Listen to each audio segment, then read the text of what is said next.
Wafanyabiashara wanaofanya shughuli zao za ndani ya eneo la Mji Mkongwe Zanzibar, wakiwemo mawakala, wamiliki wa maduka, wauza mikate pamoja na wafanyabiashara wanaotumia maeneo maalum ya wazi, wametakiwa kulipa madeni yote wanaodaiwa ambayo bado hawajalipa. Agizo hilo limetolewa na Mamlaka ya Uhifadhi na Uendelezaji wa Mji Mkongwe Zanzibar, ikiwa ni sehemu ya juhudi za kuimarisha ukusanyaji wa mapato na usimamizi wa shughuli za kibiashara nchini. Mamlaka imesisitiza kuwa mfanyabiashara yoyote atakayeshindwa kulipa madeni hayo ndani ya muda uliopangwa, hatua za kisheria zitachukuliwa bila kutoa taarifa nyingine, ikiwemo kufungwa kwa biashara husika, kufutwa au kusitishwa kwa leseni na vibali, kuondolewa katika maeneo ya biashara au kutozwa faini mara 2 ya deni analodaiwa. ASAM Online TV imewatembelea baadhi ya wafanyabiashara wanaofanya shughuli zao katika maeneo hayo na haya ndiyo maoni yao. Mimi naitwa Fauzi Nasoro Saidi, ni mfanyabiashara hapa Darajani, jumba la treni. Mimi biashara yangu kuhusu mikate hii hapa, tumewekwa na mamlaka ya Mji Mkongwe ili tujisajili wenyewe ili kupata kipato chetu.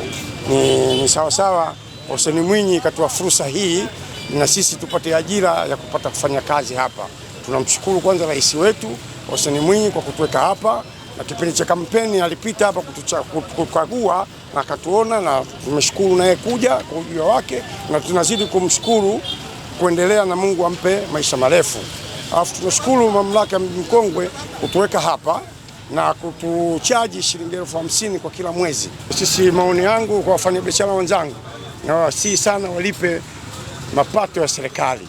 Kama mimi hapa nalipa mapato ya serikali, ni karatasi hizi hapa, nyaraka hizi hapa za kulipa. Nashukuru kwa Mwenyezi Mungu, naenda nao sawa, na jana nimeenda kulipa miezi 3. Kwa hiyo nawasihi wafanyabiashara wenzangu tuichangie serikali kulipa mapato na kuichangia serikali. Wewe ukishajua wewe umewekwa hapa, ulipe kwa wakati huo unaotakiwa. Hakuna sijui kwa muda mfupi, hakuna nini. Ukishaambiwa kaa hapa, lichangia shilingi 50,000 kwa mwezi, na ikifika mwezi haina haja si kuweka tena vingiziti vingine. Hiyo inakuwa ni kinyume cha sheria. Mimi naona hao hawajifahamu. Mtu mwenye kujifahamu unakwenda unalipa. Tena kama una uwezo hata miezi 6 unalipa. Mimi nimelipa miezi 3 hii hapa. Mwezi wa kwanza, wa pili, wa tatu. Na nyuma nimelipa mimi hapa karatasi, nishalipa miaka 2 hapa nilipo. Karatasi zote hizi hapa ushahidi. Miaka 2 na huu unaokuja ni wa 3. Sasa itakuwaje wewe useme umestokiza? Haiwezekani. Na umepewa muda mrefu. Tangu nyuma tulivyowekwa hapa mpaka leo ndo juzi ndo wanaanza kulipa wengine. Kwa hiyo si kweli. Wao wenyewe wajifahamu. Mtu mwenye kujifahamu anatekeleza agizo lilopewa. Umewekwa hapa, tekeleza ile amri uliyopewa. Ninashauri serikali, sisi wauza biashara Darajani, wauza tende, wauza mikate, wazidi kutuweka hapa ili na sisi tupate ajira yetu, na tutazidi kupeana zaidi ili tulipe hii ada ya serikali. Mimi naitwa Juma Said Rubea. Nifanya biashara mdogo watende eneo la Darajani, eneo rasmi ambalo kama tumewekwa na mamlaka Mji Mkongwe pamoja na Mheshimiwa Rais mwenyewe. Katika ulipaji kwa kweli tunalipa kwa mwezi shilingi 50,000. Si pesa ndogo wala si pesa kubwa kwa mfanya biashara mdogo. Lakini kama kuna uwezekano wa kutupunguzia chini hapo ni vizuri zaidi, kwa sababu sisi tunaanza sasa biashara, tunahitaji kwenda mbele zaidi. Kama kuna uwezekano wa kupunguziwa angalau ufanywe 40 si tatizo, kwa sababu mfanya biashara mdogo anahitaji kwenda mbele zaidi. Si kubwa wala si ndogo. Lakini kama kuna uwezekano wa kupunguziwa kwa lengo la kusonga mbele, kwa mujibu wa kauli ya Mheshimiwa Rais mwenyewe, mnafahamu lengo ni wafanya biashara kunyanyua. Kama kuna uwezekano 50,000 ipunguzwe kidogo.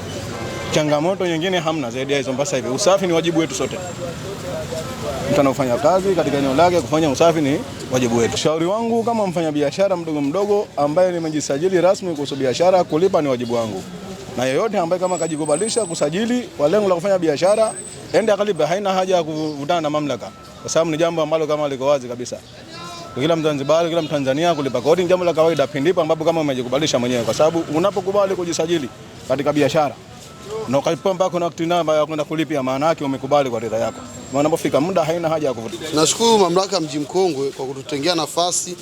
Ingawa mwanzoni tulikuwa tujaona nafasi rasmi, tulikuwa tunasumbuliwa sana. Tunawekwa hapa, tunafukuzwa, tunakamatwa, vitu vyetu vinaharibika. Lakini tunamshukuru mheshimiwa, wametutengenezea utaratibu mzuri. Sasa hivi tunalipia hiyo risiti yetu. Tunafanya kazi zetu kwa uhuru, wala tuna shaka yoyote.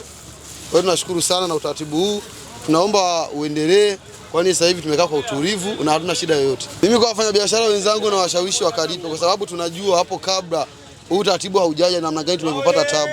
Kwa hiyo sioni kama kuna mtu ambaye alishapata nafasi tayari ameachwa halafu asiripia, atakuwa hajafanya jambo la busara, sababu hapo wengi wamekosa hii nafasi ya kulipia.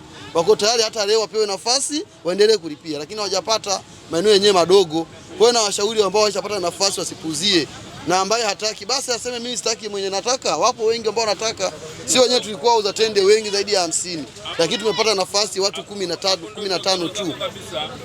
Kwa hiyo kuna watu wengi ambao wanahitaji wafanye kazi lakini nafasi hamna. Sasa mimi nitamshangaa ambaye ana nafasi na hataki kulipia. Kama hataki kulipia, watuone sisi tuna ndugu zetu wengi wanahangaika, walikuwa wakifanya kazi hizi na nafasi wamekosa, wako tayari kulipa hata leo. Mezani tu nafasi ya kufanya kazi waipate. Aidha, mamlaka imewataka wafanyabiashara wote wanaohitaji kusajili upya au kupata leseni na vibali vya biashara kufika eneo la Darajani Soko Phase Number 1 ambako huduma hizo hutolewa kuanzia saa 3 asubuhi hadi saa 11 jioni katika siku zote za kazi. Hizi ni ripoti za ASAM. Nyuma kamera Jabir Ridwan, Fatma Benard, ASAM Online TV.